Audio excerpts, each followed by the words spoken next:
right? When you go to your tangents, you want to join them. Like, nah, I gotta stay. I gotta stay level. My mind like, don't do it, Key. Don't do it, Key. Don't do it. All right, we gotta get started. I'm Ready. Let's see. Yep, we live. All right, what's going on? What up? Yeah, we live. We doing it live. So check it out. This is the Post Podium Podcast. We are all truth, no sodium. I am your co-host, Aramis. And this is Keyshawn. And we doing this thing live today. We're doing it all the way live today. So this is what we're doing. So we wanted to take an opportunity to do a live show, kind of ramp up and start getting used to this process. We've been at this for what, a couple months now? Yeah, a couple months. So yeah, we really wanted to, kind of get everything down and get ready for, being able to, look at comments and hopefully, take live calls if we have the opportunity to do that during the season. So this is the start of that. What we're going to be doing is we're going to be switching it up, right? We're going to be going, I think Sunday post game is going to be a live show. Yep. And then we're gonna do another show. Thursday after press conferences? Yeah, Thursday's fine. Okay, so Sundays and Thursdays are gonna be the new release days for the show. Are we doing live on Thursday? Do you think? Probably. Okay, so I mean we might as well just keep going. I mean they got preseason on Saturday, so we probably will. Yeah. Okay. All right. Either way, we'll be around. But we are here, and it is time to go. So, I'm going to hand over the mouse. I'm going to fade this music down. And we're going to get started. We're going to start with a little segment that we usually do. And we just came up with this thing not too long ago, and we like to call it Stuff We Heard. We got it all together on live. I like it. Here the mouse, bro. Thank you, sir. I mean, honestly, before we go into the stuff we heard, I just want you guys to do this one thing for me. Please. I know you've heard it cliched. Take the preseason pledge. Oh, my Everything God. that you hear, everything you see, everything is controlled. Please remember, it's scripted. There are some good players. There are some people that are going to pop, and there are some people that are going to really look bad. But it's scripted. Some people will actually impress you. Some people will make a name for themselves, but if most part, let a game play out first. Vanilla, let a game play out first. Yeah, you're gonna hear Josh Allen through interceptions. You're gonna hear James Cook busted out a 100-yard run. I mean, that might, but obviously you've seen Josh Allen is a pretty good quarterback. I think we agree. So the interceptions he throws in preseason will contribute to him being a better quarterback, I hope. I just really don't want him to take the John Elway route, because that's where he's trending. The John Elway route? Him and his head coach. Yeah, not getting a Super Bowl until he's like a million, early millions. In his late 30s, about to retire. Yeah, the swan song. Well, he got spun like a dead swan when he crossed that goal line. In the Super Bowl. Yeah, he won, but he got, man. But anyway, we want to start this off by saying to our esteemed former head coach, Marv Levy, birthday was last Thursday. Happy birthday, Happy birthday. Happy 98th birthday. 98, my goodness. And you know what? In the spirit of Marv Levy, I'm going to give it a little extra oomph today. Where else would you rather be than right here, right now? Like we're gonna do it like a wrestling show right now, brother. But you know what? I also challenge each one of you guys. You guys are not considered family. You guys are loyal listeners, loyal watchers, loyal whatever you do, and we love you for it. We're glad that you're here, whether you comment or not. We're glad that you're here, whether you like us or not. Whether you want to throw salt, whatever you want to do, we're glad that you're here to contribute. No. Now, what I ask is for you guys, if you like what you see or you think you know somebody that may benefit the show, tell them about it. Tell them that where we are, what we do, and what we talk about. We're very relaxed. We don't have a judgment of people who come in here and want to talk about the Bills. Right, wrong, and different. We want to talk to you guys. So please fill those comments up. Have conversation. Have dialogue. Like Aaron said, we're gonna go every Thursday and Sunday now. So we got more of an opportunity for you guys to talk to us, and we can talk to you. So, the average life expectancy has gone down. I think it's in the 60s now. Man, ain't that something? Man, I thought I was there in the midlife, but I guess I've already passed it. Oh well. Average life expectancy in USA.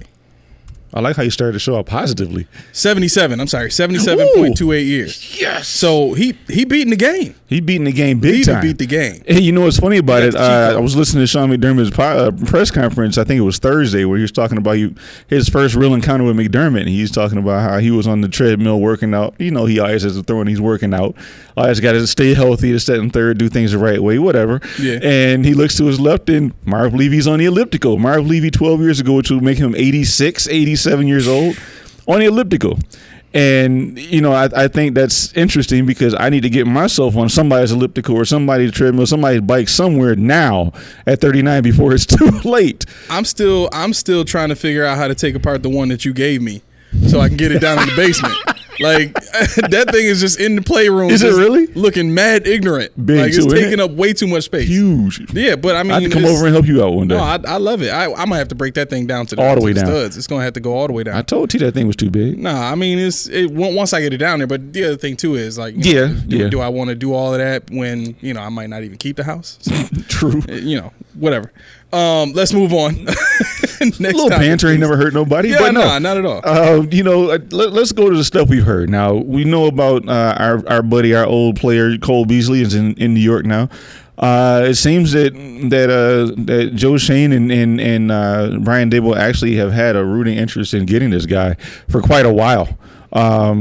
And to quote, Joe Shane told the Buffalo News that we tried to get him here a couple of times and it just didn't work out for various reasons. But we're excited to have him here. And I knew he still wanted to play. He worked out for us and looked good, so we signed him. Congratulations, Cole Beasley. I mean, you keep going, man. I mean, I can tell you right now, you contribute greatly to the successes we've had in Buffalo and the development we've seen with our quarterback and with a couple other players on the team. Yep. So your presence will be missed. Yep. So, I want to take a second to give Beasley his due respect. Like, I think what you said can't be overstated. Like, this man came in and literally showed people that Josh Allen could operate on an above average level. Yeah. Yep. When Josh came into the league, Josh was the deep ball or no ball. Yeah. The deep ball or interception. Yeah. The deep ball or I'm running. Right. It was big play all day for Josh Allen, right? Even if he was hopping over people, even if he was stiff arming folk and trying to, like, he was trying to play big boy ball, right? I get it. But when Beasley came in, you got to see more surgical, you know, strategic, methodical movement down the field. Like, he provided that aspect for our offense, you know, and that's something that, you know, even when we were running more traditional West Coast offenses, you know, with Kyle Orton here, and I think when Trent Edwards was here, that was a West Coast variation. You know, it never looked that good where it was just like, yo, you can't stop this tandem. Yeah, right? I mean, the balls were flying. He had the arm strength. He had the vision. He was putting on ropes. You know, I mean, it was looking lovely. Right. And that's the confidence booster, like you said, that some players just need that confidence. You know, even if, you know, we talk about Greg Rousseau's and we talk about Ed Oliver's, just that one time with a Von Miller or something like that. And I know I've always poo-pooed the idea of Von Miller for the money, but when you look at what he can contribute in terms of the defensive line room, you know, Micah Hyde and Jordan Poyer, what they can contribute back there to all the defensive backs, it's almost priceless. So, yeah, like you said, just what Cole Beasley did for this, I think he really deserves a chance to kind of, you know, just stand back and receive an applause for what he's done for Buffalo in terms of the team. Right. Man, Beasley, I really hope you blow up in New York, man. That's one of the best towns to blow up in. I know Rodgers is psyched to do it, and I hope you do it, my man. So, you know, we would love to have you on the show someday, and you know, looking forward to what you do in NYC, my man. So, yes, sir. Respect. Let's get to the next one, man. On a funnier note, you ever heard of Jamarco Jones? No. Jamarco Jones, well, not really, but I mean, He was kicked out of the Tennessee Titans for excessive fights. Excessive fights. He started fights in back-to-back sessions this year, and he's also fought players last year. So, I mean, maybe Pagula wants him to come in for the Sabres. We need an enforcer. He's a 300-pound man. Put him on some skates, see what happens. But no, honestly, if he can stand on skates, I would definitely entertain come that. on through. Yeah. I mean, I'm sure our goalies would love to have him clogging the other side of the net. But no, in all seriousness, when you start a fight with Jeffrey Simmons and you're basically, like you said, I don't even know who this guy is, just keep your bag packed because you're staying in Tennessee, and wherever you are, it's not going to be long. I mean, to a degree, you try to make a name for yourself, but if you start one fight. Oh, right? He made a name. And then, I mean, you can't start 5 fights and then expect to still be on the team to try and make a name. That's not the way it works. Swinging helmets on people, especially not against the best defensive lineman the team has. Like he's an all-star right. on that team. He's probably top 5 in terms of defensive tackles in the league. Right. Like, if you want to jab, you want to jaw at him or something like that. That's cool. But that's different. Man, come but on, you don't want to fight, especially when you have a reputation for already doing it. That's crazy. We've seen how it works in the NFL now, right? Like Josh Allen has got so much pull on this team. Yeah. If he ever gets hurt, he made sure the Bills will not win without him. Yeah. So if Jeffrey Simmons is the star on the team, that was subtle, right? I just got what you were If Jeffrey Simmons is a star on his team, and he says, "Yo, I'm not finna deal with this kid. Like, I don't care where you drafted him. I don't care how you trying to, develop him or whatever. Right. Get him out of here. Yeah. Guess what? They just paid Jeffrey Simmons. Yeah. They stuck with that contract. One of them is going. It's not going to be Jeffrey Simmons. Right. Either you want your all-star to give you a hard time, or you want to get this buster out of here. Get him out of here. Yeah. So I mean, that's what that is. You're probably like, whose man's is this? Yeah. Josh made sure it wasn't no man's. Josh made sure if it's me or nobody. Right. Right. But bringing it back home, it seems that Baylor Spector is out at middle linebacker competition. So we're down to Tyrell Dodson and Terrell Bernard at this point right now. Bobby Babbage is his son, right? Yeah. Yeah. Bobby Babbage stated that Baylor's doing things. He didn't say the right way, but I'm going to say the right way. He actually, wait, how did he say it? He didn't say. He said he's doing good things on the field. So that is a Sean McDermottism. Okay. But he did say that he said that he looks good and he just wants to get him more reps. But the other two guys are the ones that they're focusing on right now. So I think really what it boils down to is we'll see where they land. Probably as early as Saturday. When they have the preseason game against the Colts at Highmark Stadium. But the crazy part about this is all accounts, and we talked, and I've talked to other people that actually were at the Blue and Red game, and he said Baylor Spector was knowledgeable. He was not knowledgeable. He was noticeable. He was all over the place. They said he was always him, and they even went as far as to put him and Leonard Floyd in the same. They said both of those guys were always around the ball, always. So. And that's consistent with what I saw last year in the preseason with Baylor Spector. So I don't understand why he's out of the competition when you're looking at Terrell Bernard and Tyrell Dodson.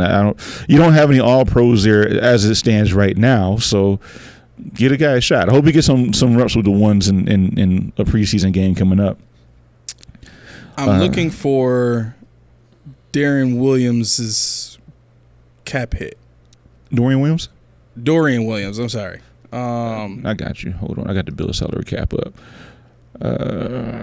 Control F, my friend. Dorian Williams cap hit, and here it is right here. He's $978,000 for this year. Wait, is it for this year? Yeah, this year is $978,000. So here's why this came to my mind. I think it's going to be Dodson that takes that spot. Yeah. Right. If you listen to the interview that he had right after they signed him to that 1-year deal, he talked a lot about how they wanted to see him, prove himself, how he's coming in with a mindset to prove himself, how, he's going to do everything asked of him. He's going to, all of this different verbiage that gave me the impression that, and even in the way that he said it, it was as though he knew he was getting a real shot this year, right, to come in and take the spot. Now, if we look at the way that this has all happened, just last week, we were thinking Balin Spector was going to take the job, the way they were talking about him in practice, right? And then you turn right around, and this week, it's between Tyrell Dodson and Terrell Bernard. Mm-hmm. We know Bernard is too little. We saw him play last year. There's tape on him now playing against NFL competition. I guarantee it didn't look good, right? When Dodson played, it was at least manageable. On top of that, he's had, I think he started a couple of games last year, and I think he started a game the year before that as well, if I'm not mistaken. Mm-hmm. So I'm saying all this to say, not only does it seem like they're going to give the position to the most experienced linebacker on the team, but they're also going to give it to the linebacker making the most money at that position. That seems to be accurate. I mean, you look at the games that he played. I'm trying to find which ones he started in, but honestly, he really didn't play well last year. He was marginal at best. Run defense, he was probably just below average, and pass coverage, he's non-existent. So I don't know what they're going to do to disguise him in the coverage, but if they plan on him being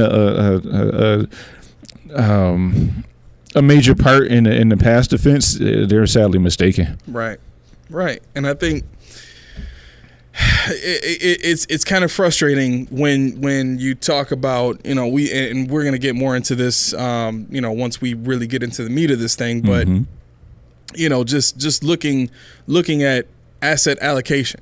We talked a little bit about this last week too. Asset allocation.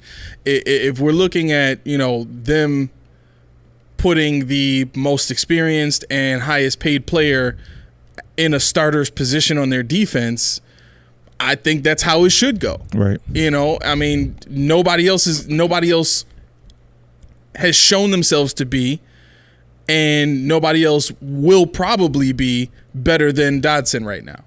Right. And just in terms of who we have on the roster right now. Now, if and they've already said that Dorian Williams is moving over to the weak side, right? So he's got no shot, right? So I don't want to pull the lid off of what we're getting into later on, so I'll stop here on that. But I find it really funny how this almost seems from based on what I heard in the post the post signing interview that they had with Dodson and what they're saying now, how it just seems like they're just kind of slowly giving him the job. Oh yeah. I mean, there's nothing that shows that he's won the job outright, that he's beaten anybody. This is another one of those kind of deals with Dane Jackson and Levi Wallace. Obviously, they bring in competition to say they brought in competition, but they don't bring in competition that actually can beat the guy they want to win the job. Yeah. You see Tyrell Dodson, you look at him, he's an undrafted guy at Texas A&M, 6 feet 237, 25 years old, and really hasn't done much to really claim the job on a Super Bowl contending team. I mean, this is the kind of player that you had when you had Doug Marones, you had Rex Ryans, you had so. I mean, if he played with his hair on fire like they say Balin Spector does, if he played, like lights out, and he showed something that I'll be at the game on Saturday, so I'll be able to tell you better what I see.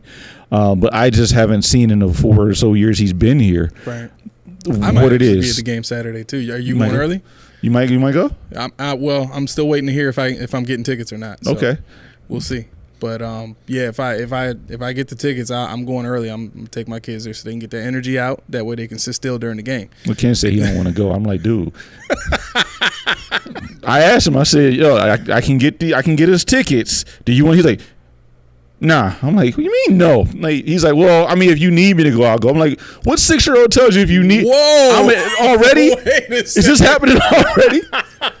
If you need me, I guess I'll go. I'll give up my Saturday to spend time with you. What a dang, man! You passed the old man gene down to your son. My goodness. Yeah. Well, he's if out you there. need me to go there. I mean, if you need a better head, stuff I could be doing that day. if you need a head, I can clear some space for you. This is gonna be great when he gets older. Right. Yeah, that'll work out. But yeah, so no, I there are guys, and we're gonna identify. I think I'm gonna identify on our next live who I'm gonna be looking at in particular. And Tyrell Dyson's definitely gonna be one because I thought Balen Spector definitely deserved to still be in a competition past the first preseason game. Yeah, I agree, 100%. I mean, I don't even. Okay, I'm trying to be nice. Mm-hmm. Every linebacker on this team. And I think we looked at this at this last week. Every linebacker on this team is what, 6 foot? 6'1" or under. Yep. Yeah. 6'1" and under. Anywhere from 224 to 240 pounds, 237 pounds, because he's the heaviest one. Tyrell Dyson's the heaviest linebacker we have. At 237 pounds. Unless I think they tried to say Milano was like 240 something, but I don't. Let me look this up real quick. What? I don't think he was that big. If I'm not mistaken, Dodson ran a slow 40 time too, right? Milano's only 223? Yeah. He looks bigger on the field, though. He does. He actually does. So, hey, but he flies around, too. He ran a 4.67. He looks faster on the field than a 4.67. 4.67 linebacker, though. I mean, for what they asked him to do, that'll get busy. Yeah. That'll get busy. But, yeah, I'm sorry. What were you saying? I didn't mean to cut you off about Dodson. I'm just looking at, Tyrell Dodson ran a 4.62. Okay. So. But the thing about Milano's a premier coverage guy. He's premier in pass coverage, Right. I don't think it's just speed for Milano. I think, his experience as a safety played a big part. But, I mean, even with Tyrell Dodson, I probably would have kept Dorian Williams in the middle and put Dodson as a weak side. I don't understand how what he showed last week. And actually, if you could just pull up the same numbers on Tyrell Dodson, because if I'm not mistaken, his run defense rating was higher lower than his. Him and Milano actually are not good run defenders. So that tells you right there what I've been preaching forever. Right. Your defensive line, one of them has a give. You can't have pass rush and defensive line with nobody in the second level to defend the run. Well, you got a good pass rush and middle linebacker now. I mean, and again, this him getting that position might have more to do with his pass rush ability, especially with what we talked about before, where McDermott likes to have that threat of the AA gap blitz. But this is the thing, though. I mean, for that, the guy we had last year, what was he at? Tremaine Edmonds was what? He was dynamite in pass coverage.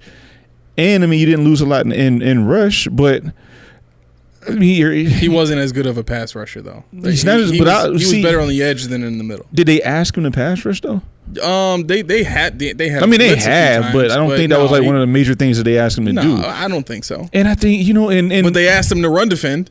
They shouldn't have did that. Well, yeah, right. But see, the thing is, but the way you talk, this is how you're big on passing offenses. Right. And for me, I'm good with that. But if you're going to get rid of the $72 million linebacker, you need to have somebody that can cover. You just went completely off. You went off kilter with this move with Dodson, because now you have nothing back there. Right. Okay. So if you look at what the Chiefs have been able to do and what the Bengals have been able to do on defense, it's slightly different. The Bengals don't have linebackers that are as athletic as the linebackers that the Chiefs have. Right. The Chiefs have two guys that are like, they got the speed, they got the size, like they are good young linebackers, right? Mm-hmm. And that is something similar to what I would have wanted on this team, is to have good linebacker, decent linebackers, but for them to have good size and good speed. Right. Yeah. If you give sure. me that athleticism combined with good, coordinator calls, mm-hmm. you know what I'm saying? Mm-hmm. That is going to put them in a position to make plays more times than not. Right? Now I'm not asking you to get, tall, fast dummies and put them on the field. Obviously, you want them to be able to, understand what their role is and what they need to do and be able to process, the play as it develops and all that kind of stuff. Mm-hmm. Okay, but for what the Chiefs have, I think it's Willie Gay and they get who's the other guy? Nick Bolton. Yeah, Nick Bolton. Willie Gay and Nick Bolton. Those guys are. Let's see. Willie Gay is 30. He's a 32nd out of 81st ranked linebacker by PFF. Nick Bolton was 12. Right. So they're. I mean, but that's solid though. Right. That's solid, and that's kind of what I'm thinking here is when you have Mr. Jones in the middle. I mean, there's so much you can do with him. And I'm thinking. Well, they move him around a lot too. That's what I'm saying. There's so much you can do with him, and the Bills, they're not going to move Daquan Jones too much. They're not going to move. We don't have another one tech besides. Let me Daquan. ask you this. Like thinking about how the Chiefs use Chris Jones. Mm-hmm. I mean, Oliver's not as dominant one-on-one. He's dominant. He's pretty good. But oftentimes he gets double. You got to get him a one-on-one. Right, exactly. That's the hard part. One-on-one, right. That's the hard part. But could you see them maybe putting him outside from time to time? Oliver? I mean, I don't know how they would do it when you got Leonard Floyd and you still got Rousseau and you know what I mean? Like it just doesn't. I mean, you got to be creative. You could get creative and do stuff like that. But what's going to be behind him? That's my kick. If you have, I'm thinking specifically just in pass rush situations. Okay. For that kind of move, like I wouldn't just be moving Oliver around for no reason. If he's a pass rush, he would have to be on Milano's side, wouldn't he? Why?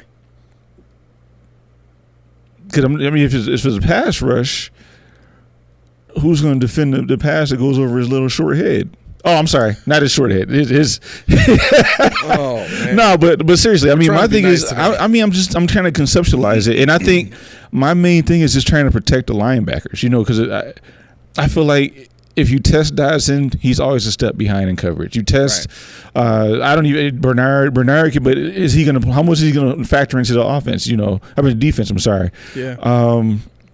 I'm just curious as to what this second level is gonna be. Are they going to keep AJ Klein? What are they going to do?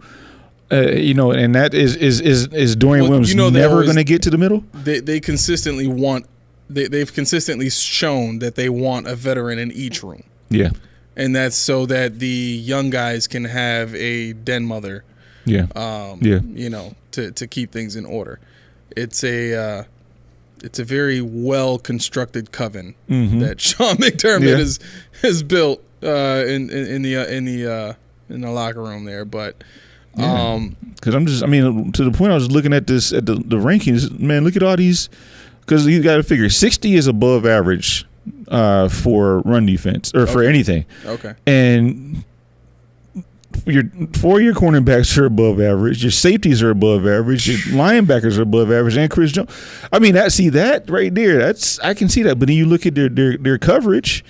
They don't try. Look at it. We go to the same route, 75, and I mean, these guys can cover and run defend relatively well. So, see, I'm thinking in my mind, our starters. You don't see their starters are not in the 50s like our guys are by the PFF standards, and that's what's really scaring me about this whole the construct. Yeah. I think we might have the pass rush.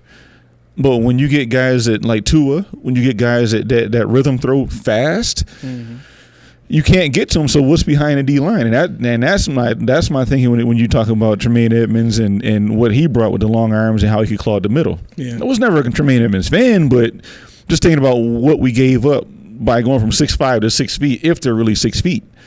Because that's another thing too. Yeah. They're listed at 6 feet, but how many of these guys are 5'11" and a quarter? Whatever. They got a haircut, or So we got to see. We just got to see what happens. It could be, and if we're trying to logically think this through, it could very well be a situation now where if you have Dodson on the field with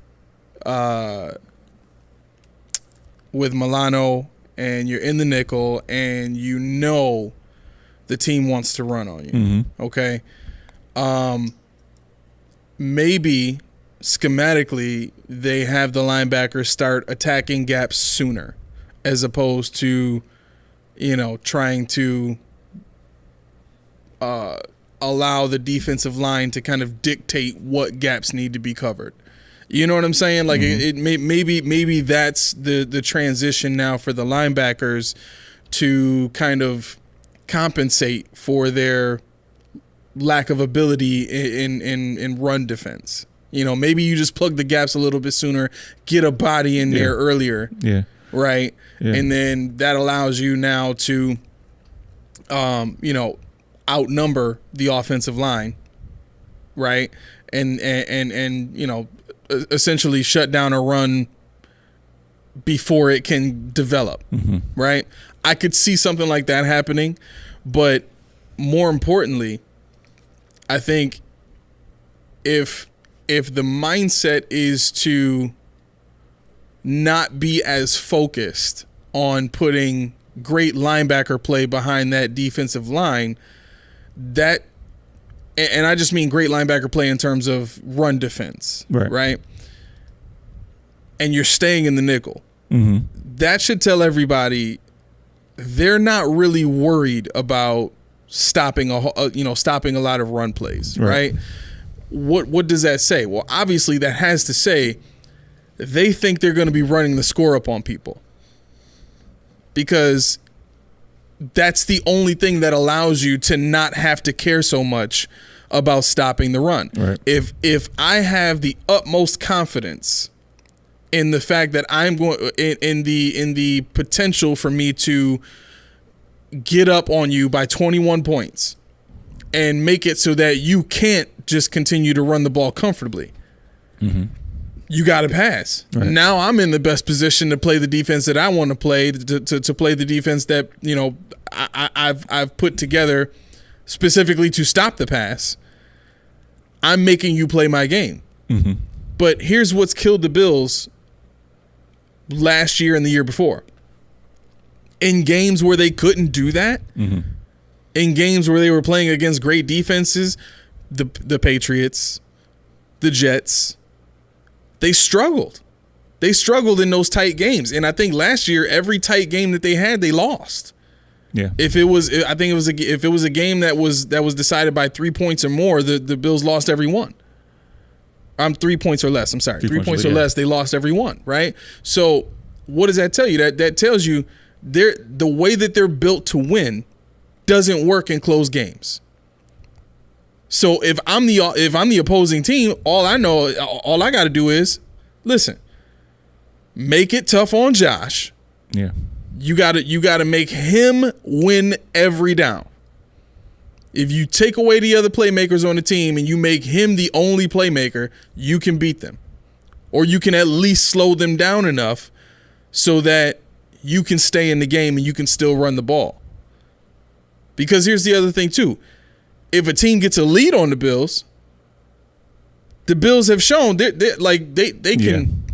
can eke out a comeback win here and there, but they're not comeback champions. Like they don't own that style of play. Right. You know what I'm saying? And even with that, if it's a situation where it's late game and they got to come back, the only time that we've really seen Josh do that at an elite level was the 13 seconds game. Other than that, I think it was earlier that year against the Rams where they came back in that game. Right. And you were right. They lost every game. Well, they went 4-3 in games decided by 3 points or less. Okay, so they just had a losing record in those games. Yeah. Okay. So yeah, I mean, looking at the way that this team is built to win. I mean, listen, the only thing we can do at this point is hope that they can win that way. You're not going to be a Super Bowl team if you can't win tight games. If you can't be competitive from beginning to end, you're not going to win. I mean, it's beautiful to watch them to blow out a team, beautiful to watch them dominate a team. But when you get those heavy, you got to feel confident your team can stick in it with the Chiefs, with the Bengals, and pull it out at the end. Back when I remember I used to text you guys when we had Tyrod, and it just seemed like to me, and not even being, facetious, it just seemed like if we went down a touchdown in the third quarter, we were going to lose that game.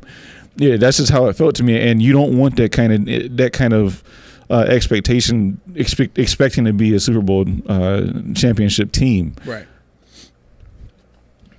Right.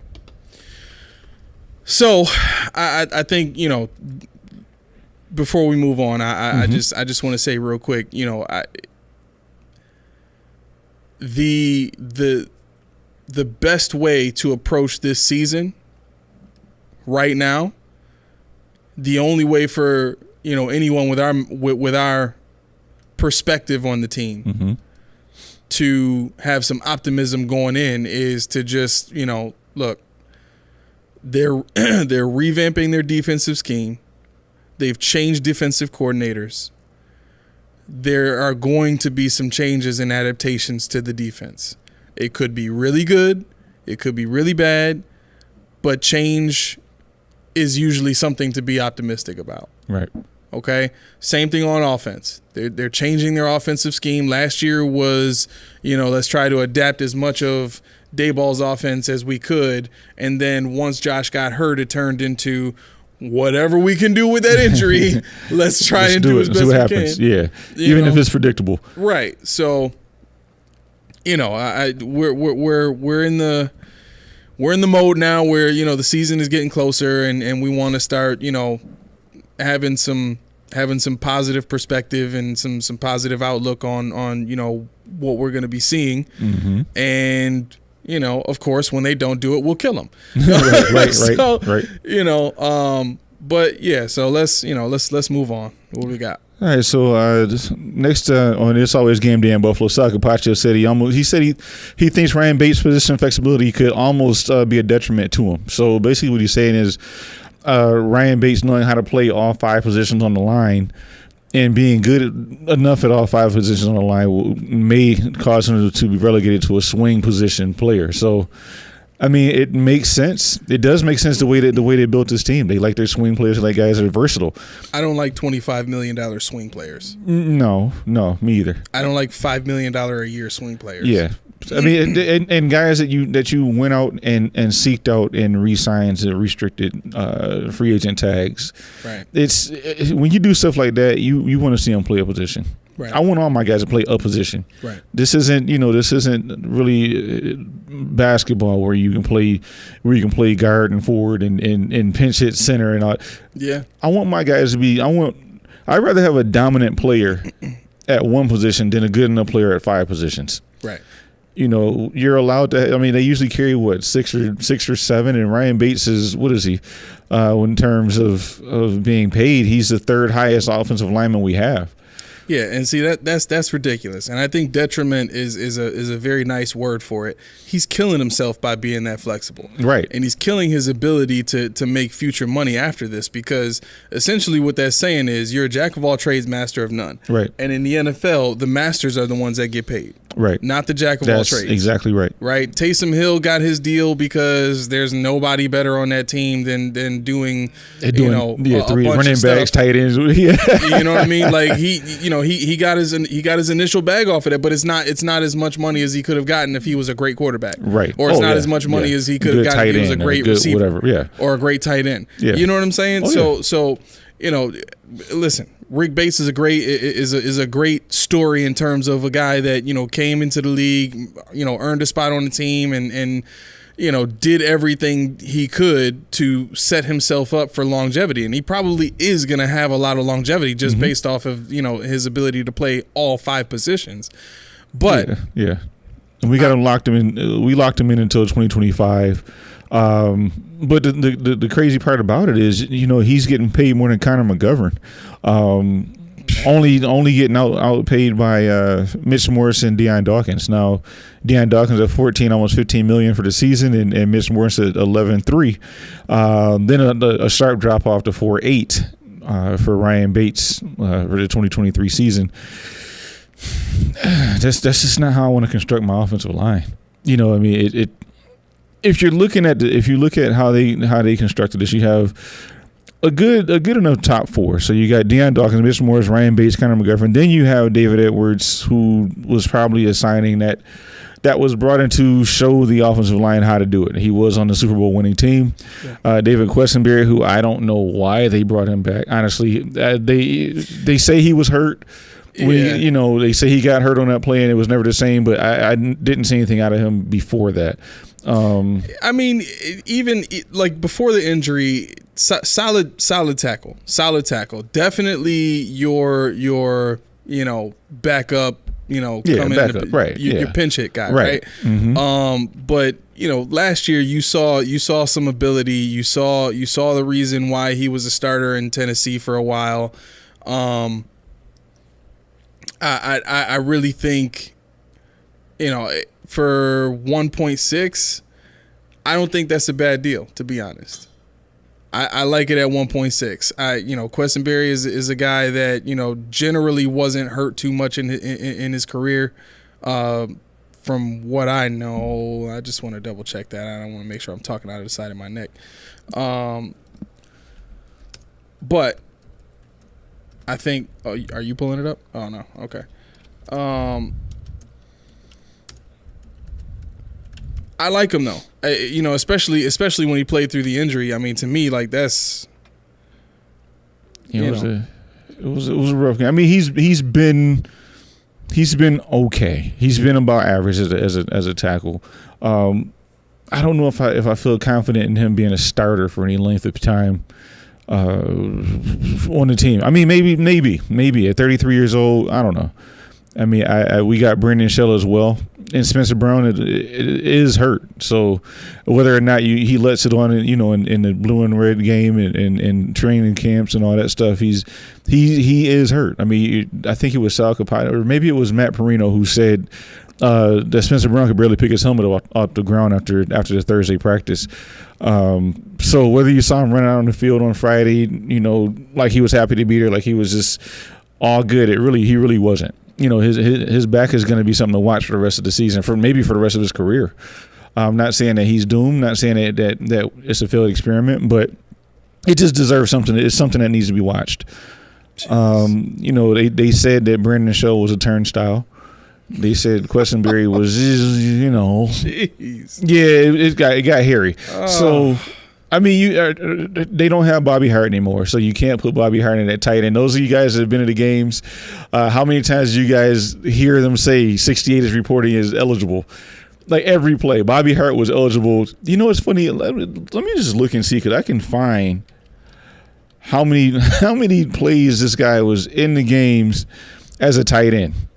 So while you look that up real quick, David Questenberry did not have any injuries that kept him out of any games during his 17 starts in Tennessee. His broken foot, I think it was the first one here since that point. So a couple years, about a year and a half as a starter. No missed time until that point. Bobby Hart got 102 snaps at tight end. 102. I literally, it was an ongoing joke. For who? The Bills last year. The guard, they lined him up outside of Dawson Knox, and they still couldn't run the ball. Couldn't run the ball. Like literally, it was 6 offensive linemen out there. You still can't run the ball. It was an ongoing thing where on the field they say we in the audience were like, "Yo, just tell us when he's not playing tight end. Just tell us when he's not eligible." I can't believe they never threw in the ball, to keep it honest. But whatever. Yeah, he was brought in, and he was an inline tight end on the left, on the right. I'm convinced. The couple of years, was it a couple of years? I think Brady was here 2 years in the AFC East when McDermott was hired. Is that correct? He was here for Josh's first year. And then Brady left New England in 2020. So he was here for 2 of Josh's years then.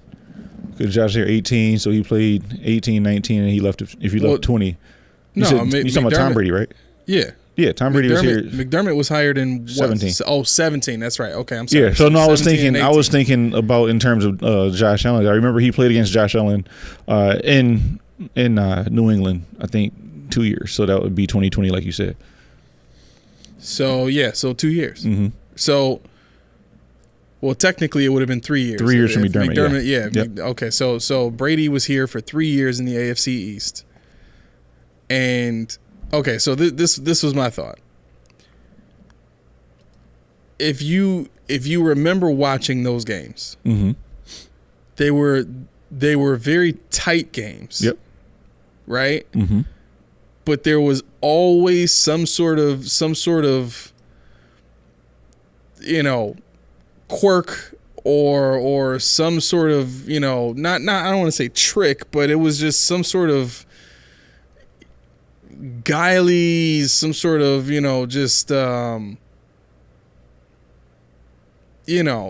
just some sort of thing that Brady had in his back pocket that he would pull out from time to time, and that play that he would call at the line, or that Mm-hmm. That instinctive He always had a knockout punch. That's what it was. He was holding a knockout punch. You thought you saw everything he had, right? and then he hit you with something that you didn't expect, and it took you out the game. Yeah, it was always something with that, Yep. and even the defense had that. But what that speaks to me was, McDermott has always been, very, very quick to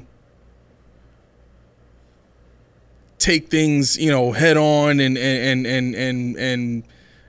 be very assertive in trying to, take away what you do best. Right. Granted, every defensive, coach tries to do this, but very few coaches have been able to do it like McDermott has been able to do it, like Belichick has been able to do it, Mm-hmm. right? Mm-hmm. Fangio is one of those guys. The head coach for the Jets right now, Robert Saleh, has been Mm-hmm. been able to do that at a high level. But I say all that to say, there's always been something that McDermott was unprepared for, right? Yeah. And when when I'm thinking about that, and I'm thinking about, okay, his tenure starts off going up against this coach that he was brought here to model, Mm-hmm. right? Because Mhm. let's be honest, you bring a defensive-minded head coach here, you give him all the power to do all the drafting and all that kind of stuff. What does that sound like? It sounds like Bill Belichick, right? Right. And on top of that, they asked Josh Allen when he, I think it was his first year. No, might have been his second year. Mhm. They asked him to start trying to model Tom Brady. They Okay. were trying to build the Patriot Right, of way course. Oh, yeah. here. Absolutely. Right? That's why they tried to make this thing about culture. When Absolutely. Sean McDermott Mhm. came here, the mindset was, well, it's the culture that's winning in New England. Right. And we soon found out it wasn't the culture. It was Tom freaking Brady that was doing all the winning in New Yeah. England, right? Yeah. But my main point in all this is we're at a point now with Sean McDermott going into season 7. Mm-hmm. And just from the news that we've gotten so far, what indications do we have that this team is going to be better than last year? There isn't any. What indications There isn't did any. we have last year that the team was going to be better than the year before? I remember a lot of people on social media looking at, we'll just bring everybody back and run it Yeah, back. we're gonna run it back. Right. Like last year was the run it back year. Run it back. Add Von Miller. And the thing about last year is people were gonna say, had we had Von the whole season, we would have did much better. You can't get much better than what we did without winning the Super Bowl. There's only 2 more games. Right. So to say you get much better with one player, it might have been more. I mean, the Cincinnati game might have been a little more competitive, but I still don't think the outcome would have changed based on what we had last Very year. few players in the league are worth more than one win. Yeah. That's And just the way it is. I mean, how you want to look at that? Look at how many 9 quarterbacks are worth more than one win. Right. That's the kick. A defensive end, okay, but quarterback is the name of the game. Exactly. I mean, we have an anomaly to that with obviously I'm going to plug Stephon Diggs. He's one of the guys on the team that will give you a win or two on his own. That's not a quarterback.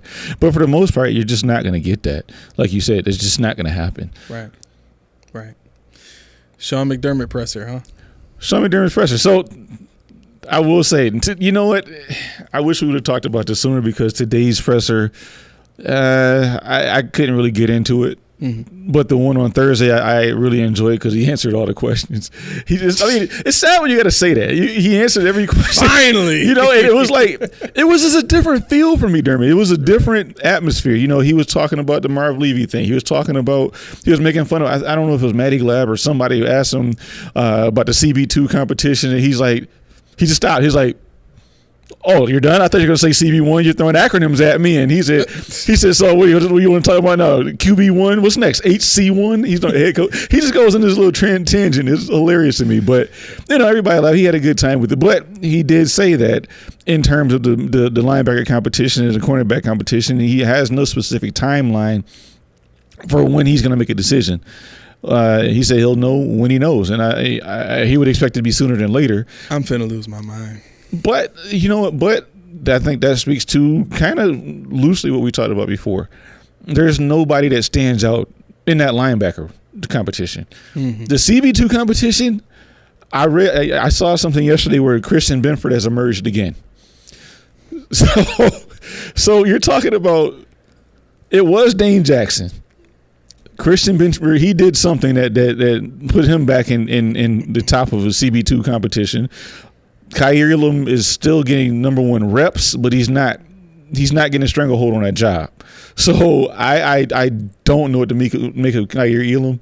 Even somebody suggested maybe he should try to play safety.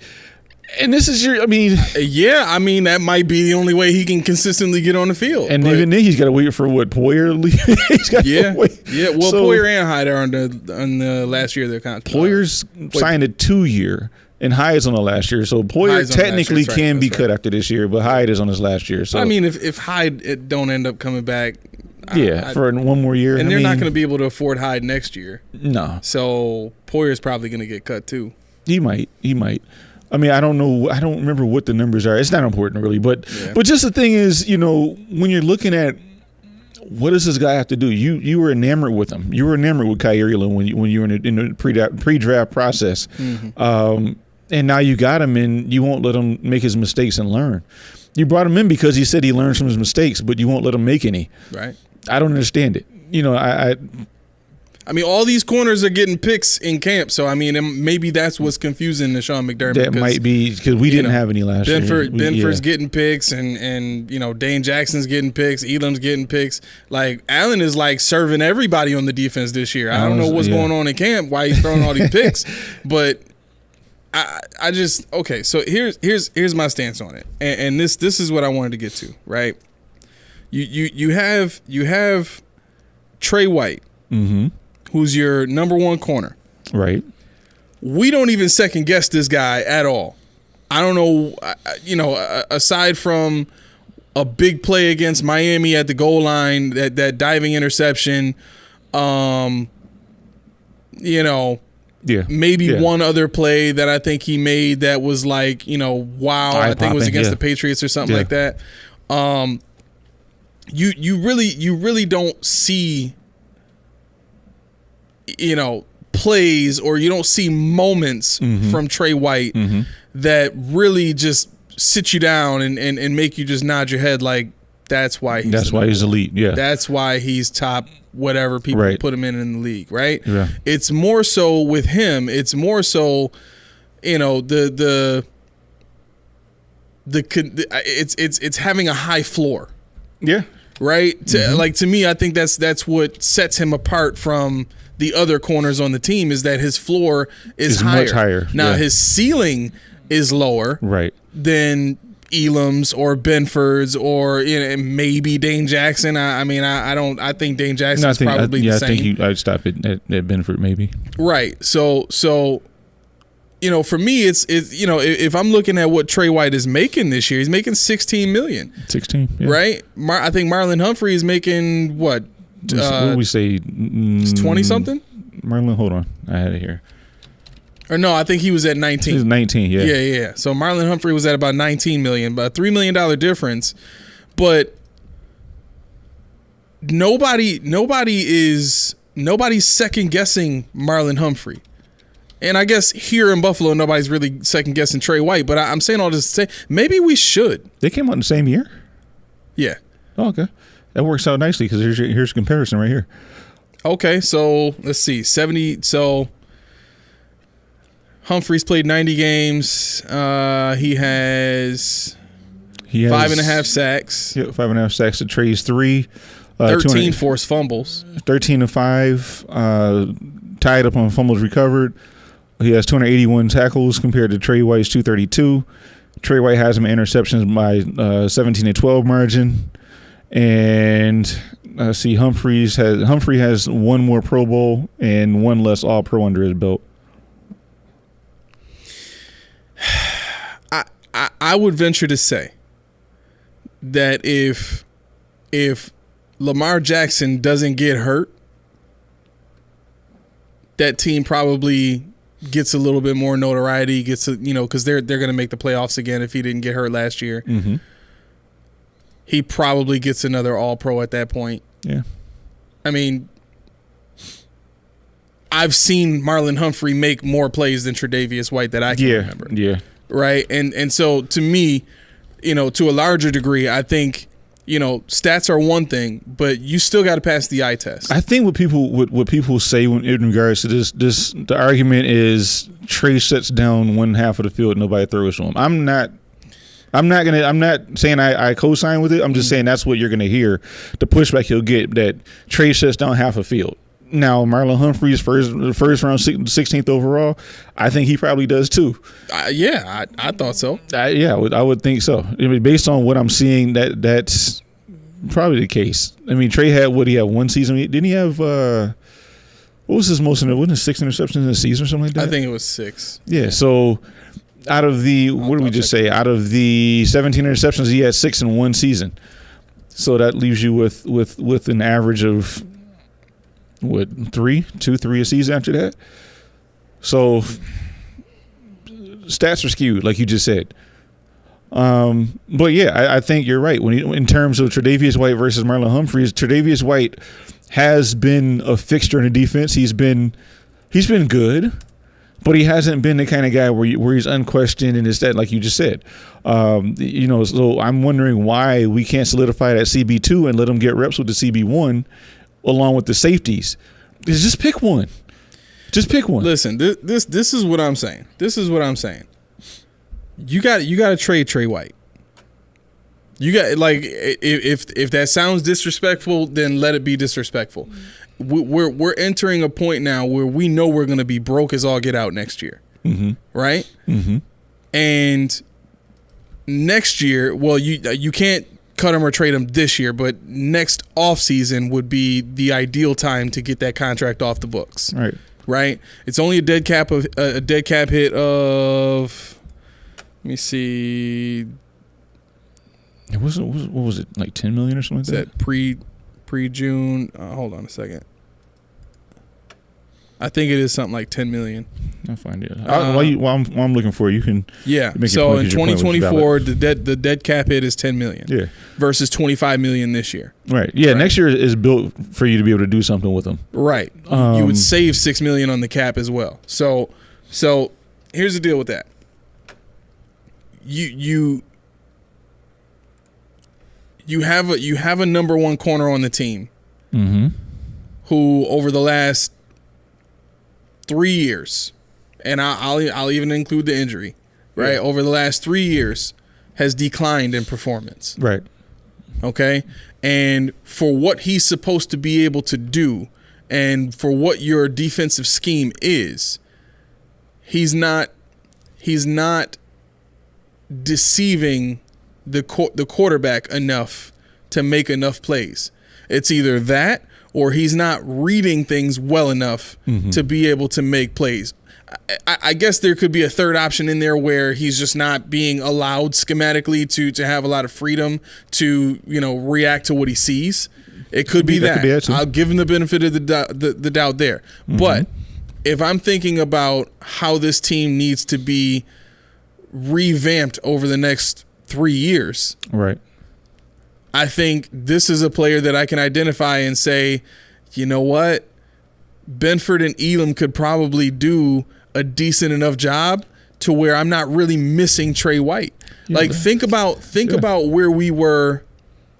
Think about where we were late last year. Yeah. When Trey White was, really starting to come back and look good again, right? Right. Like people were saying, well, the injury, blah blah blah. Everybody in the building has been saying, look, he's fine. He should be able to play at a high level now. Right. It's just mental for him. Right. Yep. Right? Yep. So seeing how he played on the field after that, what are his numbers? For what are you talking about? I wanted to see Trey White's PFF numbers versus Marlon Humphreys. Okay, so all right. So are you looking at any year in particular? Or are you looking at just what his coverage rating and all that kind of stuff was? Got you.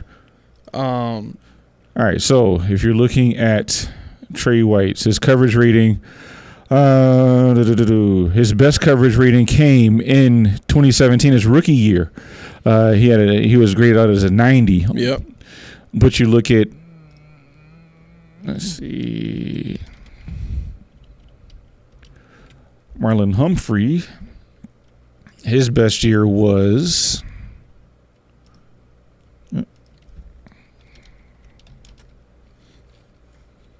Marlon Humphrey. He has no snaps in 2020. He jumping the gun just a little bit. Yeah. Let's see. Coverage rating. Wait, no, right here. Coverage rating. 2018, he was an 82 grade. Yeah, but he's been consistently higher. Look at that. 74, 75, 75, 77. Yeah. Oh yeah. And 82 was his best season. Yeah, you look at Trey White. Trey White, he hasn't hit 70 since 2020.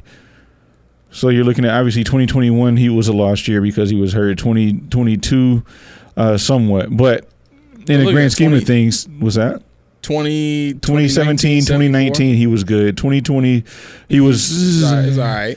He was okay, but the year he got hurt, he wasn't having the greatest year. Right, he wasn't having a great year to begin with, and then 2018 is shot. That was even worse. That went way down because 2017 he was really good, and 2018 he went down dramatically to just about average.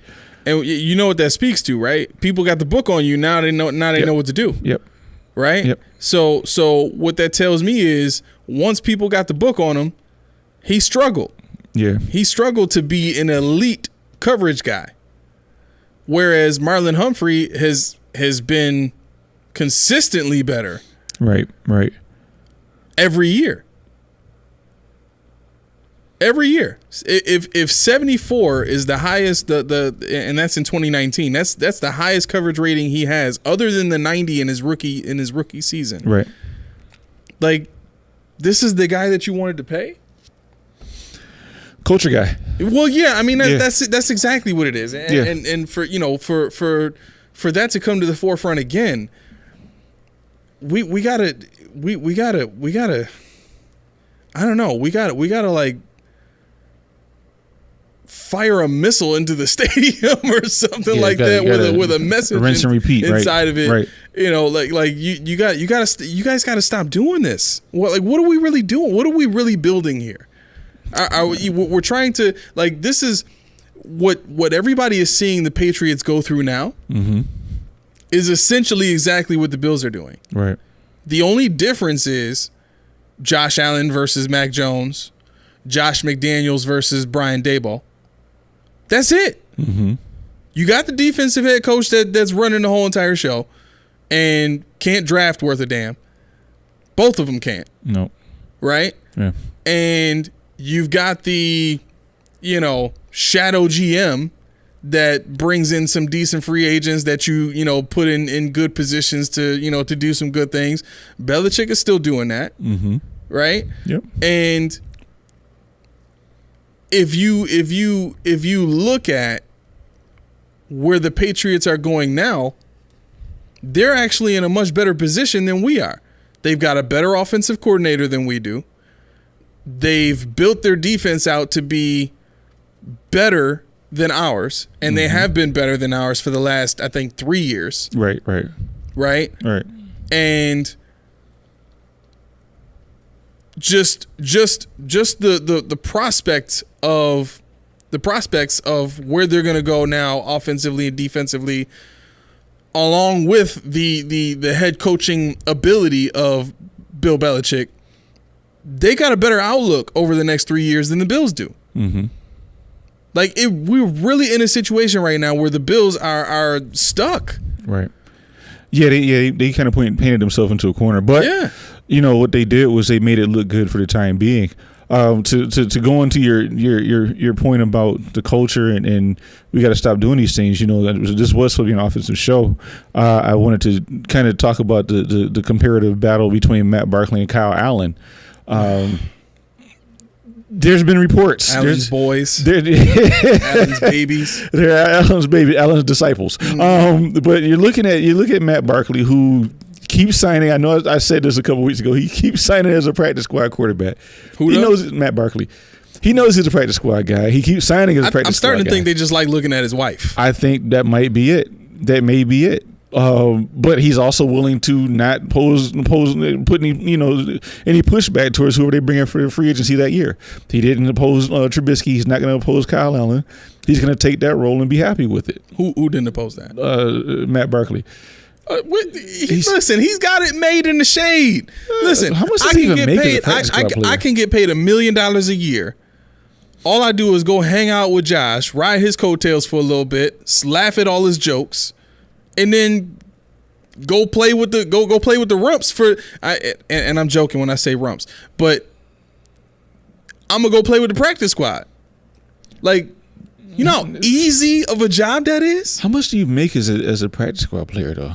It can't be that much. But anyway, I think he's got to be making. Hold on. Matt Barkley's salary should be on here. That's his active salary, I think, because you get an active salary, but then you don't get that salary if you're not activated or something like that. So it gets murky. Oh no! So he has a contract number, but if he's not on the active roster, he doesn't get that price. But it's still negotiable. But at any rate, if you're looking at, I was listening to a interview with this guy Rico and Z-Bot, who are also podcasters, and they were talking to Matt Barkley, and you know what he said was he came back to Buffalo because of familiarity and a relationship with Josh Allen. He said it's a steady role as a vet in the quarterback room.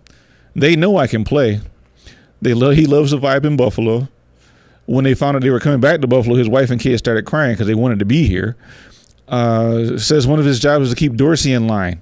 He's too competitive. In other words, Dorsey, what you saw in that Miami game where he threw stuff and Matt Barkley's getting paid to keep him from doing that again. You want to know what Matt Barkley is probably getting paid right now? What? Practice squad players make, at minimum, $11,500 per week. Right?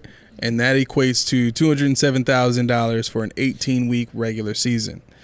If the practice squad player has more than 2 accrued years of experience, $15,400 per week. Okay. Which is $277,200 for 18 weeks. The max, and this is probably what Matt Barkley is getting because he definitely got 2 years of being on practice squad.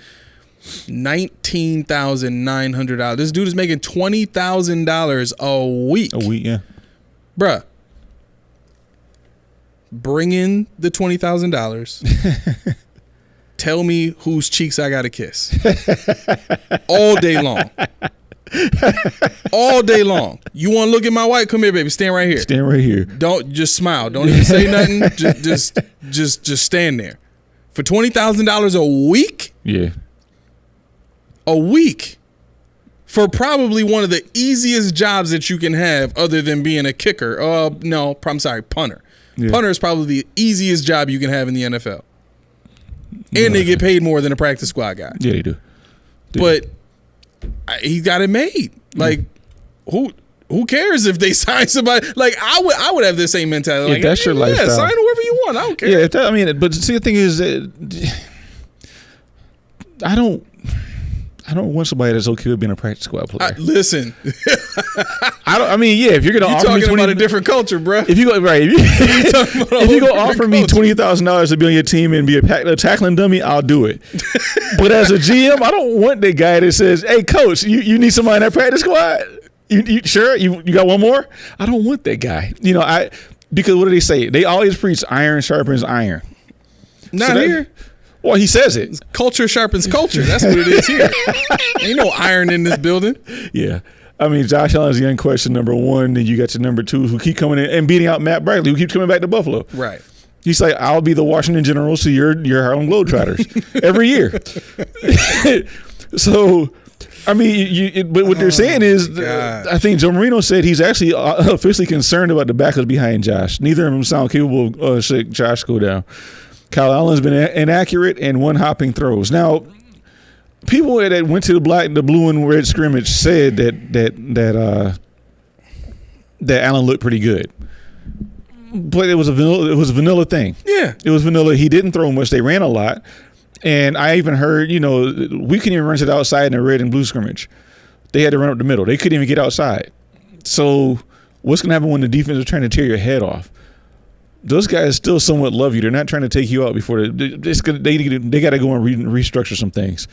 But yeah, so you think about Matt Barkley looking good at the blue and red scrimmage. Take it with a grain of salt. That's why I said take the preseason pledge before you go to any Bills event, before you listen to any radio, before you even listen to us. Take the preseason pledge, because I already have. Now, if you want to humor yourself for a second, who is available for backup quarterbacks right now? Well, who was when we got Kyle Allen? Yeah.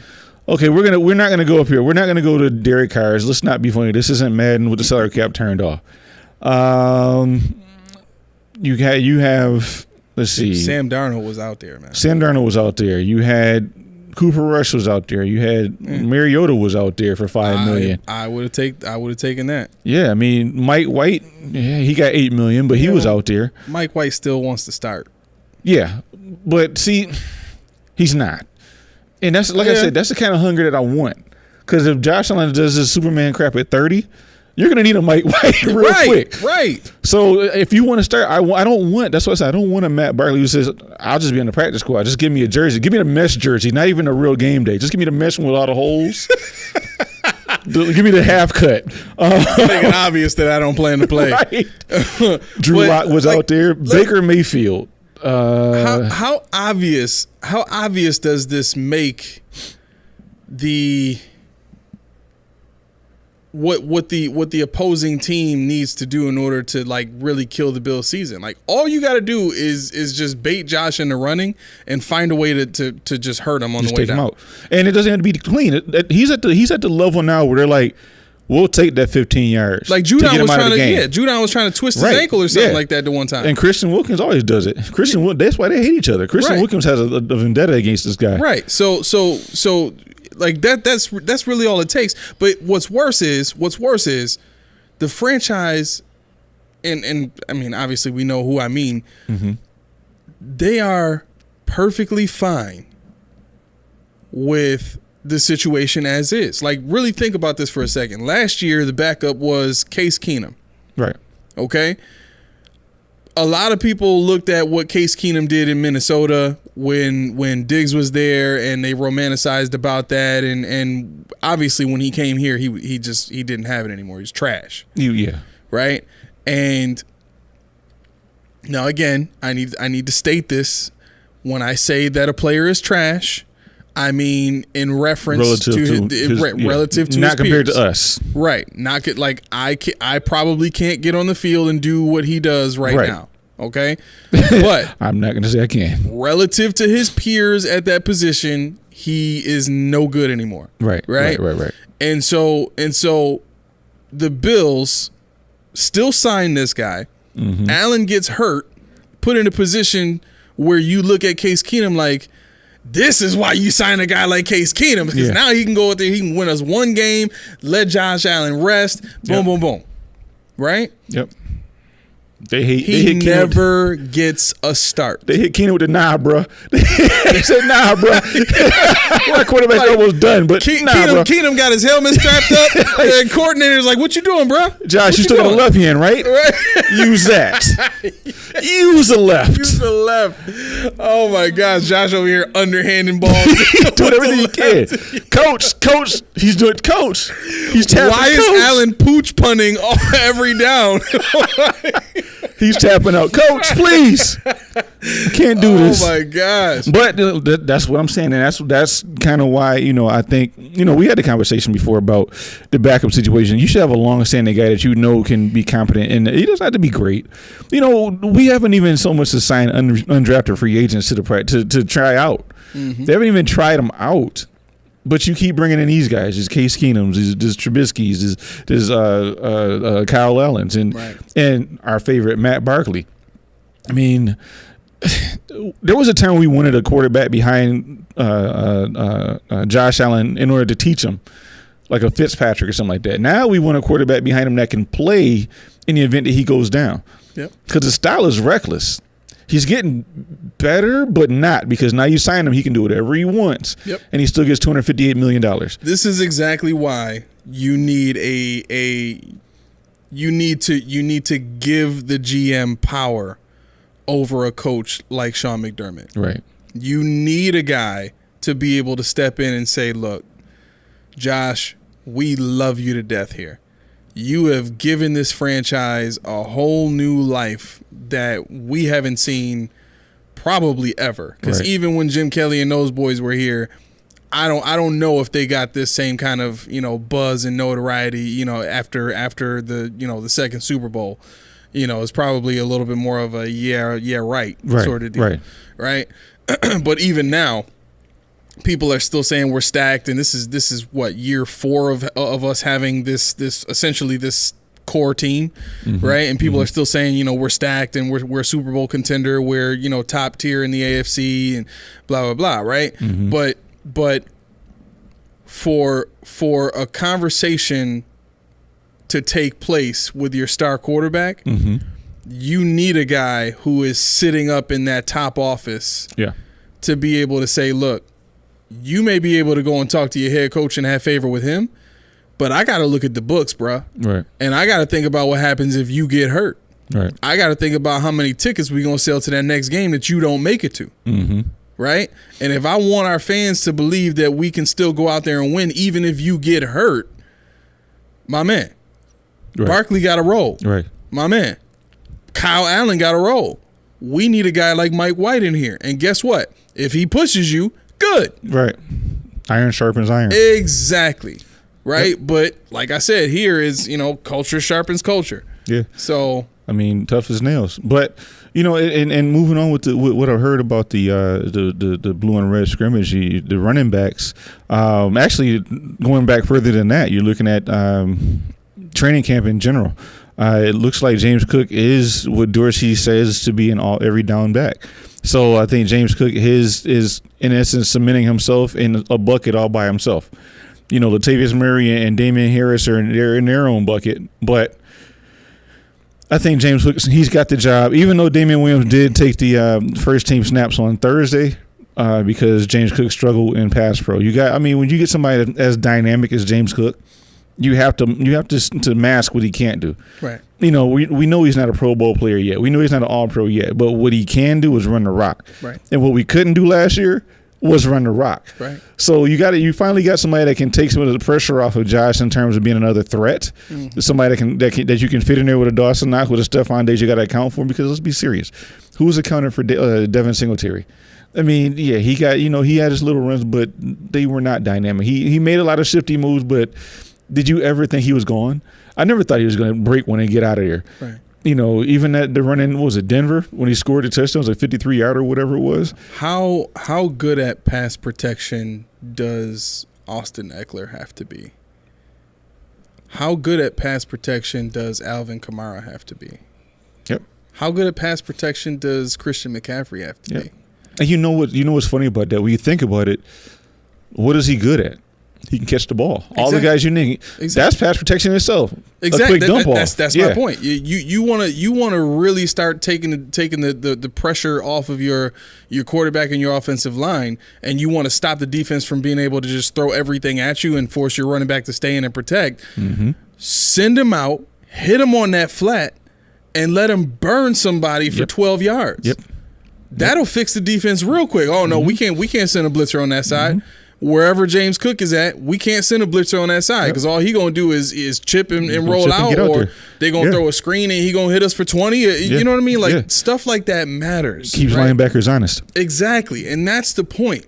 This idea that we have to dial the clock back 20 years on these players to make sure that the traditional style running back does the traditional style things. Right. This is a new age, baby. Like, you got to be able to adapt as a coach. Right. You got to be able to adapt your mindset to say, we don't have to just operate this one way. We got to be able to do something else that gives us an advantage. Mm-hmm. Right? That's exactly how Mike McDaniels has made his hay so far. Mm-hmm. Like, he's taking a regular West Coast offense and put some speed to that thing, and people in the league are scared of that offense now. Yeah, it should be. Yeah. Right? Yeah, you get a quarterback and run it and the wide receivers. Right. You look at what Kyle Shanahan has done. A quarter of the league is running his offense now. Right? Like, they don't even need a star quarterback, but they got one in Brock Purdy. Yes, they got one. Yeah, he's like the epitome of a system quarterback right now. He's going to get paid handsomely, to be a system quarterback. Right, and I'm telling you right now, if he keeps it up, if he keeps up what he's doing, and that team is able to keep their core guys together, he's going to win a lot of games. Oh yeah, and he's going to have a real shot at some Brady talk. Mm-hmm. Right? Mm-hmm. If he can get 2 championships in the next 4 years. Right. Yep. Because he's still a young guy, right? But the system that he's playing in, my goodness, it's built for him to have the easiest job possible. Because we know they can find we know they can find playmakers. They have them. Right. He's surrounded by them already. Right? So we know that they'll be able to keep an offense around him. Even when they pay him, they'll be able to keep an offense around him, right? But I'm saying all that to say, when you have a GM in place, and that is the guy who is determining what moves get made, he's got the final say on these things to be able to stand up to these players and say, no, you work for us. Right. And if you don't fall in line, like forget all the culture stuff. It's right now we talking about money. That's that. Like at the end of the day, we really talking about money because none of these players really care about culture unless they getting their money first. Right. Right. Like people wasn't itching and scratching to go to New England to get there for the culture. Right. They wanted to get there for the ring. For the ring. Yep. So that's why they were taking the pay cuts. Right? It wasn't, they didn't come there for the Patriot way. You talk to most of the players that were there, that got drafted there or that signed there. They hated it. A lot of them didn't work out. Yeah. Chad Johnson didn't work out there. Yeah. Right? Didn't Belichick used to sign people for 1-year deals all the time? Oh yeah. Yeah, I was saying that's where that came from. Yeah. Right. I mean, Randy Moss hated it there, but he won, so he was fine. Yeah, a lot of them, they said the culture's bad there. Right. But they win. So it don't matter. It doesn't matter. They keep going back. So players have shown, like, we're either in it for the money or for the winning. Right. Right? And for the Bills, it should speak volumes about what other players think about this place when they aren't willing to take the veteran minimum to come and play here. It's going to get worse, too. I mean, it's going to get worse if they don't start doing something quickly. If the Stephon Diggs thing was almost a major fumble. That was almost a major PR fumble, and you could have kissed every priority free agent goodbye. Well, I'm pretty sure that's already done and over with now. Like, if you think about where they are cap-wise, on top of that happening. Yeah. On top of that happening, like, these players, their agents can get that information to the player no problem. Yeah, they're on notice. But I think if Stephon Diggs is okay with it, he can poo-poo that idea and say, yeah, come on through. Once he starts recruiting people, you'll be like, all right, maybe it wasn't as bad as what we thought. So we have to keep an eye on that as well. But I don't want that. I don't want it's not as bad as we thought. And it's been that way for 20 years here. Well, yeah. I mean, I think, but it depends on who it is too. Like Stephon Diggs, for instance, it's not as bad as I thought. You know, when he first came to Buffalo. Yeah, but that was y'all saved me from Minnesota. That's what that, like, in my mind, like, seeing what he was dealing with in Minnesota and what he was going to be here. He came here as the number one receiver. He came here as the guy that was going to take this offense to the next level, right? On top of that, I'll even add in Von Miller. Von Miller came in. I was surprised by how the culture here and this and that, the other thing, but we gave him $100 million. Well, that's the thing. Mario Williams came here for $100 million. Yeah, they probably held him hostage. Honestly, they didn't give him a return ticket. But $100 million is going to hold anybody hostage. The reason, Mario Williams at the time, he would have got $100 million from probably 8 or 9 other teams. But the reason why I say Stephon Diggs in terms of who he is and what he's been in Buffalo, like you said, we saved him. He's signed 2 contracts with us. He got here, he took an extension, and then he took another extension, and he restructured, and so yeah, he did. We did save him initially, but there's a reason why he wanted to stay, and why he just reiterated he's going to retire a bill. Now, I think LaShawn McCoy said that too when you see what happened when McDermott came in, but right. But I believe Stephon Diggs, this will be his contract. I think this takes him until he's 34 years old. So this may be it. He might sign another, small deal as a bridge guy. But I think that's the final segue into the final spot we have, which is pass catchers. You look at, obviously Stephon Diggs. We don't need to talk about Stephon Diggs. Not at all. Gabe Davis, honestly, the question is he emerging as a playmaker? Chris Brown said he looks significantly faster on every level of wide receiver. He's getting rack yards and catching shorter balls, which is something that he didn't even do in college. Catching, he was never a short intermediate guy with any consistency. He was always that deeper threat guy with 4 or 5 speed. So there's something to his technique that I can't really grasp. I don't know what it is, but he's always been that deep guy. Yeah, but you can develop the agility and the quick twitch speed. Yeah, it's massive technique. I think he long strides and stacks. I think that's pretty much what it is. I just haven't watched enough of him to see what he's really doing, but it's working to a degree. But he's getting vilified for that because you look at his completion percentage. It's low because by the nature of the beast, the deeper the throw, the lower the percentage of completion. And he's just a victim of that because all he gets is deep throws. So you really can and can't vilify him for that. He had a high drop percentage, which that could lend some kind of credence to, like I said, a lower percentage completion chance. Yeah. But I do look forward to maybe using him in the short to intermediate, anywhere between the 0 to 9, 0 to 15 yard range. Maybe he gets a volume. I want him to be a possession guy. I don't need this deep threat out of him. That's why we have the other guys on the team right now. In a contract season, get this man some catches. Let's see what he really can do. Yeah. I'm with it. I got a 13 jersey at the house, man. I'm a fan. There you go. I know you are a fan of Mr. Davis, even though when he first came in, he wanted to be called Gabriel, but now you hear him saying Gabe Davis. I'm like Gabe Davis. I'm like, okay, but now that takes us to the next guy, Khalil Shakir. Make sure you say Khalil Shakir because he made it known his name is actually Khalil, not Khalil. Khalil. I knew that's how you said it, but a lot of people say Khalil, and while he'll answer to it, his name is actually not. Okay. But Khalil Shakir, he's on the field and I'll call you Khalil. Hey, you gotta talk to your mans now. You gotta talk to your mans. Nah.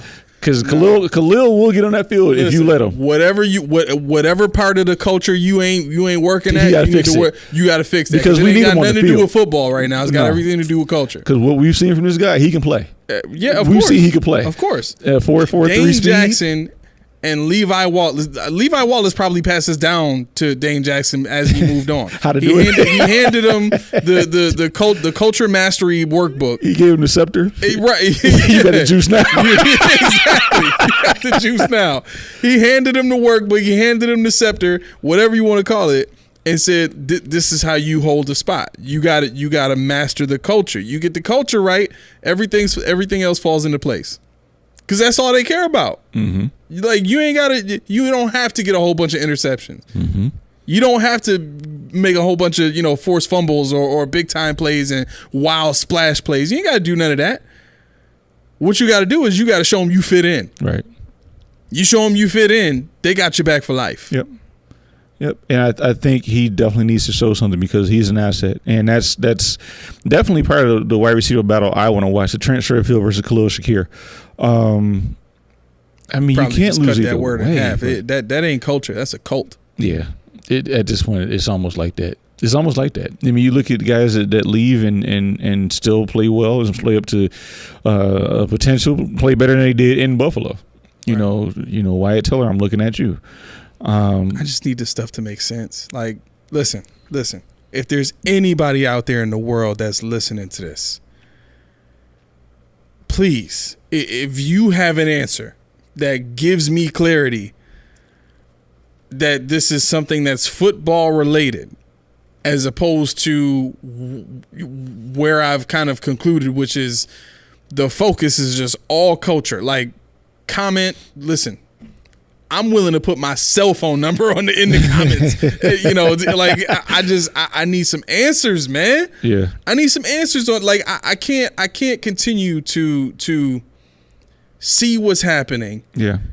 And then try to process it logically and then see what the other teams in the AFC or see what the other teams in the league are doing and say, man, that's pretty good. I would have did that. Like, the Falcon, and we'll eventually get to fantasy talk, but the Falcons getting the running back they drafted. What's his name? Was that Bijan? Yeah, Bijan Robinson. Yep. Like, that's a huge move for them. Mm-hmm. Big running back, supposed to be the second coming of Saquon Barkley in a sense, right? You put that guy in an Arthur Smith offense. Derrick Henry 8 in an Arthur Smith offense. Right? Now let's keep in mind. Matter of fact, I want to look at this real quick. What year did Arthur Smith get to Tennessee? Because Derrick Henry wasn't Derrick Henry straight out of college. He was about to lose his job. As most Alabama players do. Dang, that was cold. See Trent Richardson. Yeah, he should have been a lot better. You thought, this really could have been. What year was he drafted? Who's that, Trent? Yeah. Was he? No. I'm sorry. Derrick Henry. Yeah. I got him up now. He was 2016.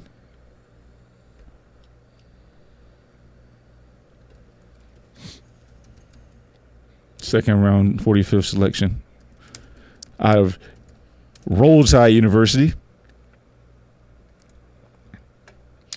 And let's see. Okay, so he was the offensive. So Arthur Smith was offensive coordinator for 1 year. What year was that? Or no, two. I guess essentially 2 years. From 2019 to 2020. Okay, so Henry had his second best year in 18. 19 he regressed a little bit, but 2020 he had his best year in 2020. Right. Arthur Smith had a 20-12 record as an offensive coordinator. Like, the dude is legit. Yeah. Right? The numbers show it. 2020 was his best. And now keep in mind now, Arthur Smith, that first year for any coordinator, guys got to get used to the system. They get, they grow into blah, blah, blah. When it was established, when they got through a year, they had an off season, and they got players to fit the system the way he wanted, it produced those numbers for Derrick Henry. Look at Derrick Henry's pass blocking that we talked about. Horrible.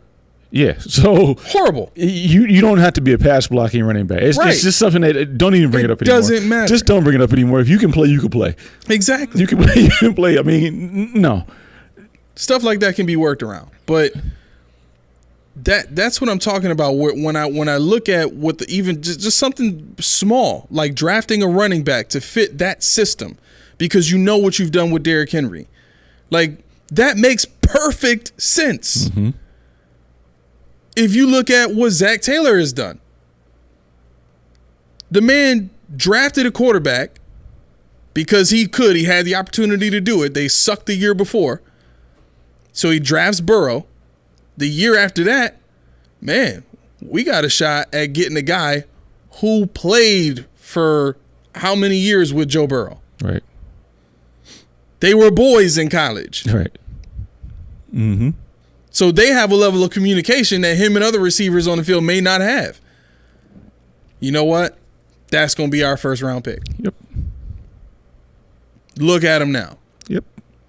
Andy Reid says, I can work with Patrick Mahomes. Mm-hmm.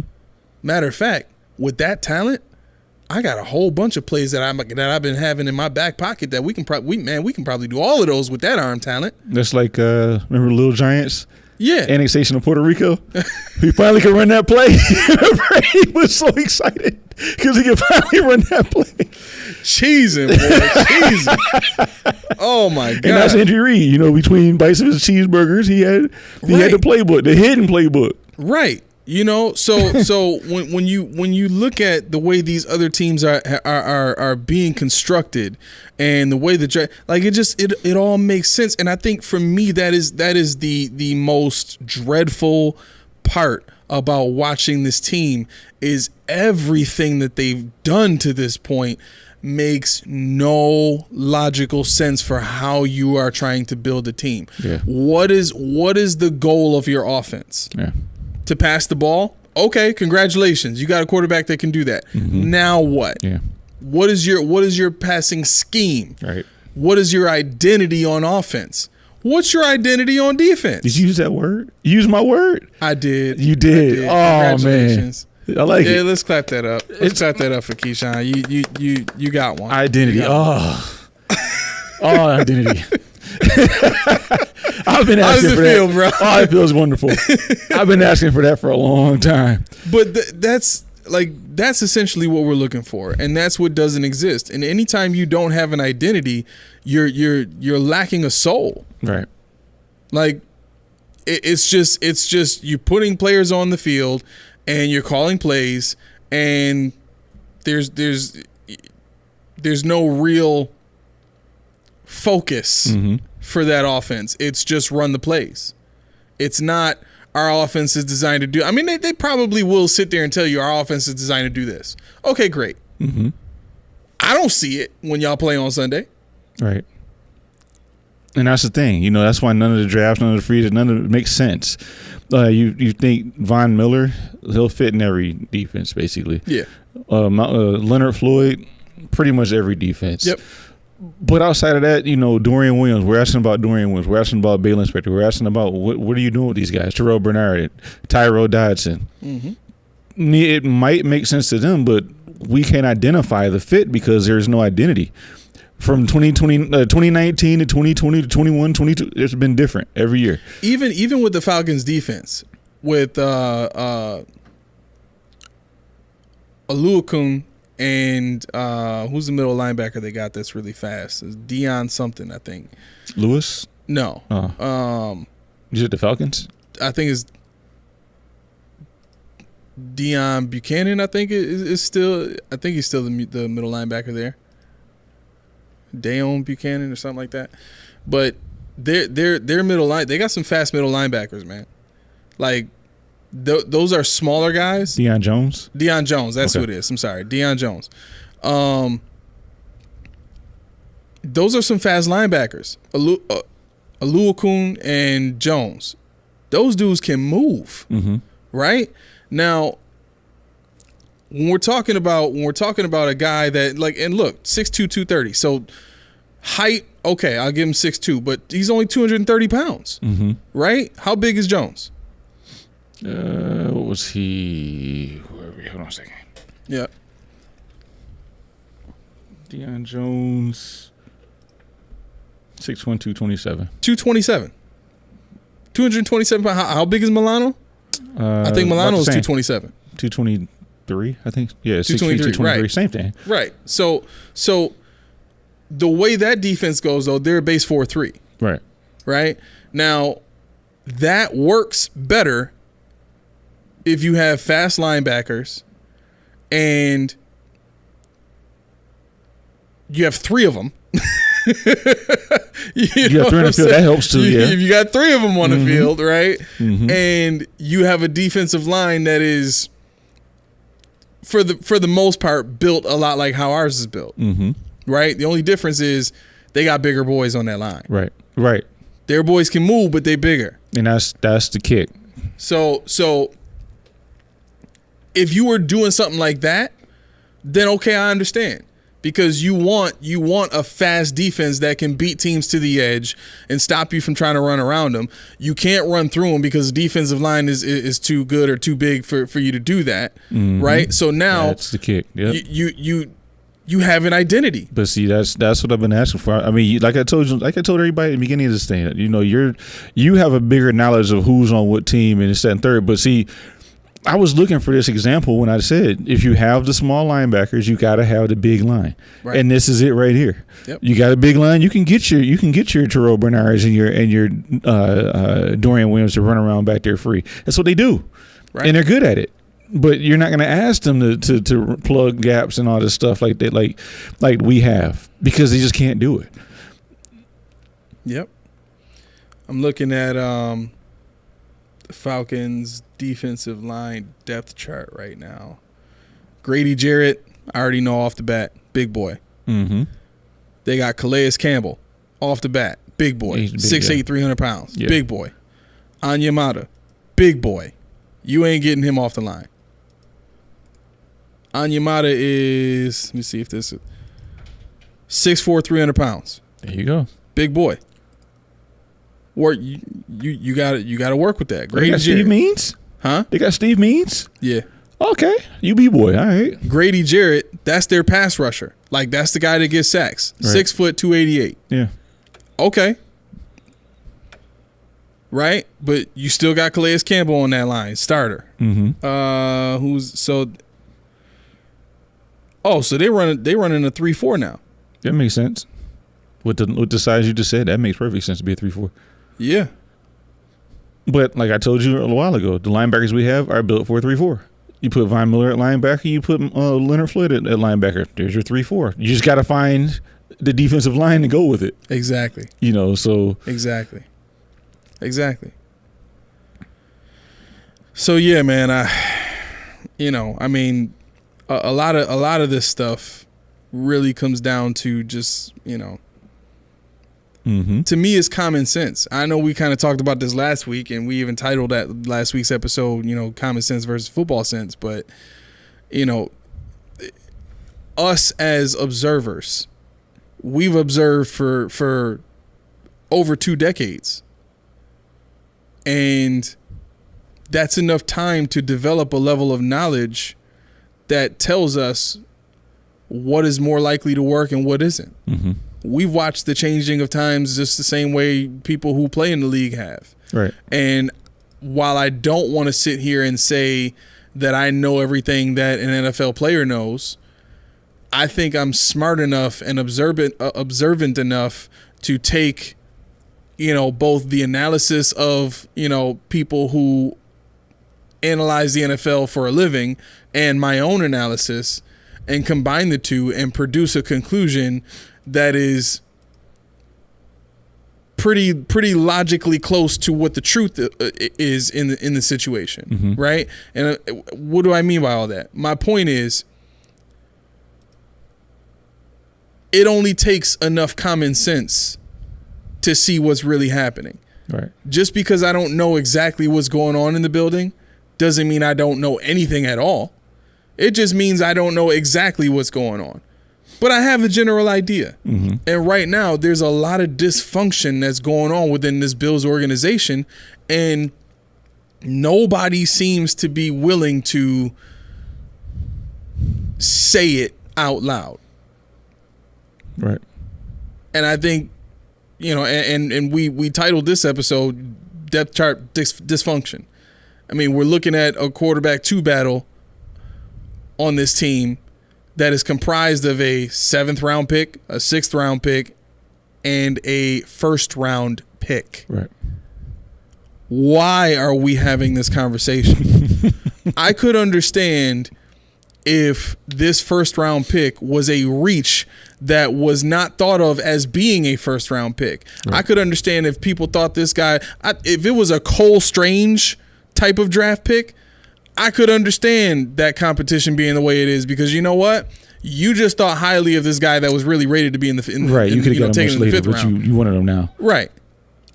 But this is a guy who was thought of as a 1st round pick, has 1st round pick level talent, right? Mm-hmm. Played in a the SEC is he? Yep, SEC. Yeah, Florida. SEC, yep.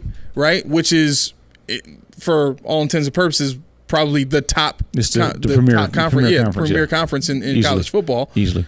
So why is this even a conversation? You spent the money on him. You spent the asset on him. Let the dude play. Yeah. Let him play. Mm-hmm. Like, you let Ed Oliver play. You let Greg Rousseau play. What's the problem? You let Tremaine Edmonds play. You let Trey White play. I was going to say Trey White, yeah. What's the problem? Josh Allen is the only person you didn't let play, but the only reason he got to play was because of some dumb injury before him. Because Nate Peterman was there, so it was only a matter of a 2-quarter maximum. Yeah, I mean, anybody would have gone through. Yeah, Josh was warming up from the beginning. From the coin toss, he was warming up. He knew what it was. Right. But, like you said, in closing, Ed Oliver, that's another one. Yep. But yeah, I think Kaiir Elam is the only one that I can think of that was drafted that high and never really saw the field. Even Epinesa would be, but he's 2nd round. So you could make that argument for him, but that's a stacked defensive line, which he's allocated all of his funds into historically anyway.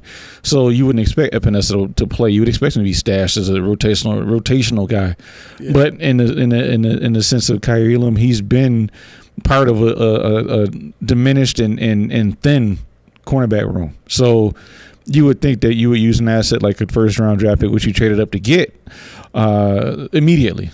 I expected him to give up some big plays. I expected him to look lost out there at some point in time, but I expected him to play, and he never did. Well, he did sparingly, because Christian Benford, the aforementioned 6th rounder, got hurt and couldn't go with a club on his hand. Right. Man.